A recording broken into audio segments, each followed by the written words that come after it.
Hello everyone and welcome to Sunburned. Albino ranks every PS5 game reveal from that initial hour-long presentation they did that also revealed the console for the first time from worst to best. 25 games were shown off during that wondrous experience full of wonder and wonderment, but I wonder how those games would actually fare if you pitted them against each other in an arbitrary yet satisfying ranking system.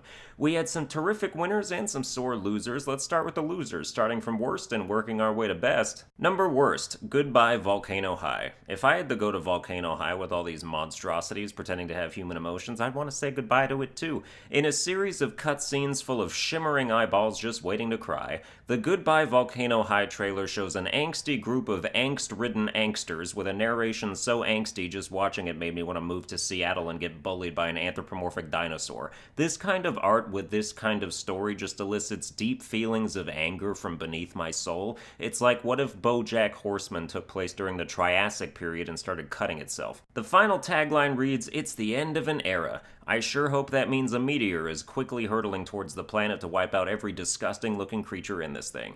Number 24, JETT, The Far Shore. I don't hate this, but this game doesn't look like anything, and it left the absolute least impression on me the first time I watched the presentation. I was waiting for it to show something that either looked like gameplay or a coherent reason behind what we were seeing, but in the end it just said JETT, The Far Shore, and I was like, oh, okay.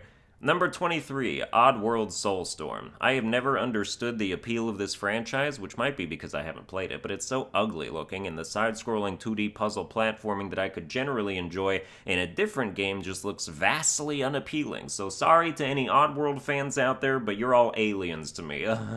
Number 22, Destruction All-Stars. This is just a garbage aesthetic I've always hated. This like glitzy punk trash where dudes with disgusting hairstyles stick their tongue out at you. Like, who likes that? It's a destruction derby, I guess, but then people are also running around in their underwear with a cardboard box on their heads. I feel like I wouldn't be able to relate as a human being to a person who finds this appealing. You can already tell by the costumes they're gonna Fortnite the shit out of this game. The only difference is nobody's gonna play it. Number 21, NBA 2K21. I will say right out of the gate that I am not a sports gamer unless Mario is in the title, but also even if you like this franchise, it can't be that exciting to hear about something that was never not gonna happen, with the only thing spotlighted in the trailer being some high-def perspiration from a player whose team I've never heard of in my life. The Pelicans, they must be great at swallowing their pride, goes down as smooth as a mackerel.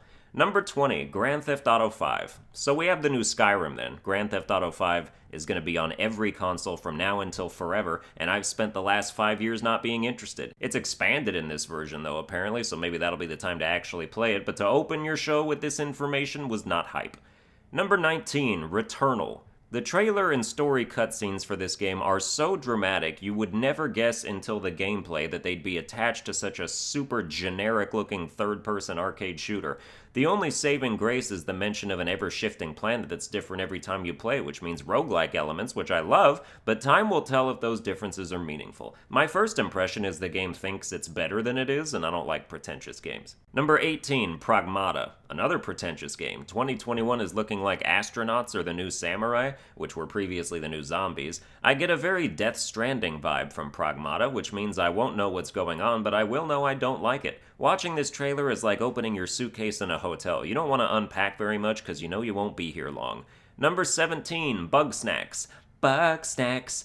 Talking about BUGSNAX. BUGSNAX is a meme, mostly because of the song, but also because it's a world of living bugs that are also snacks, and if you eat them, your limbs apparently turn into whatever you just ate for some reason, and there's absolutely no word on what the gameplay for this is. It's just a meme, and I want to hate it, but I also sort of don't, and I can almost guarantee that I will buy this game, but it'll probably be out of morbid curiosity rather than enthusiasm. Number 16, Solar Ash. I know Hyper Light Drifter is a great game, and this is by the creators of that, so there's some pedigree involved, but what we're looking at here tells me nothing about how the game actually plays, aside from ice skating along some rocks. The combat will make or break this. If the combat is good, I'm willing to consider this a good game, but I've seen so many indie games recently that use this exact sort of ancient abstract aesthetic to add mystery and wonder to a game that would otherwise be super basic, so I hope the mechanics live up to it. It's worth mentioning that from this point on, including Solar Ash, every game left in the ranking is one that I have at least a neutral opinion on, gearing more positive as we keep going, obviously. So out of 25 games, I only think 9 of them were kinda bad or just not hype. Number 15, Godfall. Okay, make that 10. This is just an extremely underwhelming game when you consider the fact that the concept is so cool. A melee co-op loot slasher from the people who did Borderlands. I wish what I was looking at looked like it would be any good at all, and then this trailer had a rap song going on in the background which completely undermines the otherwise Dark Souls/Destiny atmosphere. It's like, what is this game going for? It feels like it's trying so hard to be cool and failing spectacularly, and the combat looks weak and ineffectual. This is a 6 out of 10 game at best, and is one of the first PS5 titles we ever saw back at the end of last year, a horrible representation of what the system is capable of. Number 14, Stray. I have absolutely no idea what this game is about or what you do in it, but I love cats, and this game has a lot of cats. Also, the robots and their desktop facial expressions are neat, and I like the world. I'm intrigued. Number 13, Little Devil Inside. This is a game where I appreciate the story and tone, but I'm unsure how it's going to play. It seems like there's a lot of variety with the camera positioning, so I think gameplay sections might have a lot of different things going on, but I'm generally on board with this concept and cautiously optimistic. Plus the graphics are so different, it's cool, I like it. This game probably should be higher on the list, but it's already not, so we're leaving it here. Number 12, GHOSTWIRE Tokyo. The issue with GHOSTWIRE Tokyo is that it's another game that was previously revealed at last year's E3 and has completely tonally shifted, much like Godfall. The initial trailer was full CGI and looked incredibly realistic, but now we look at what actual gameplay looks like and it's absolutely nothing like what it was first revealed to be, which is annoying. It's still a cool game, it's just not the same game. I actually love weird Japanese horror. I think it's so interesting from a cultural perspective, so I'm still definitely getting this, but this game should be called something that isn't GHOSTWIRE Tokyo, because they revealed GHOSTWIRE Tokyo a year ago and this wasn't it. Number 11, Gran Turismo 7. From a purely interest perspective, I would have put this game a lot lower on the list because I don't play realistic racing games, but just watching it, especially as one of the first games shown, I was just like, wow, this looks so goddamn realistic. This looked as good as the original GHOSTWIRE Tokyo CGI trailer, and this was captured in-engine. This is how it looks when you're playing it, so any Gran Turismo fans out there, I'm sure, are hyped as hell for this. Number 10, Sackboy: A Big Adventure. Fully 3D Little Big Planet is an easy sell for me. The only hang-up being that it's developed by Sumo Digital, and they're the ones who fucked up Little Big Planet 3 so bad that the online was one of the most abysmal things I've ever seen in my entire gaming life. Just straight up non-functional for years. Not weeks, not months, years. And even today there's still enough lag to make even Smash Ultimate blush. Simply put, I do not trust the developers with this game. They were not the original creators of Little Big Planet. That was Media Molecule, who went on to make Dreams, the most innovative PS4 game period. And if they were in charge of this game, I'd be all aboard, but for now I'm holding my breath. But this game is still number 10, because if they do it right, it'll be great. Number 9, Deathloop. A lot of these games are cool in concept, and then you remember who's making them, and you get a little trepidatious. Arcane Studios is responsible for Dishonored and Prey, and I've learned from playing both those games that Arcane does not know how to make a smooth aiming FPS. It's like the aiming drops frames every time you move the camera. That's the only way I can describe it. And it makes precision difficult, whereas I didn't have this problem with games like Doom, or Overwatch, or Call of Duty, or Wolfenstein, or Titanfall, or Apex, or anything else that's actually smooth. So this game looks good conceptually and mechanically, but if it doesn't feel good, it's dead in the water for me. Number 8, Spider-Man Miles Morales. The only reason this game is where it is instead of much better is because Insomniac has clarified by saying it's a standalone game but not a full game. This isn't a full sequel. This is like Infamous First Light. It's a separate story. It'll probably be like 5 to 10 hours if I had to guess, so there's not much game in relation to how much game there was in the first game. It's still gonna be sick, but it won't be long. Marvel's Spider-Man was either my number 1 or number 2 game of the year when it came out, so this is still going to be great, just less than if it was a full sequel, which most of us assumed when we saw it.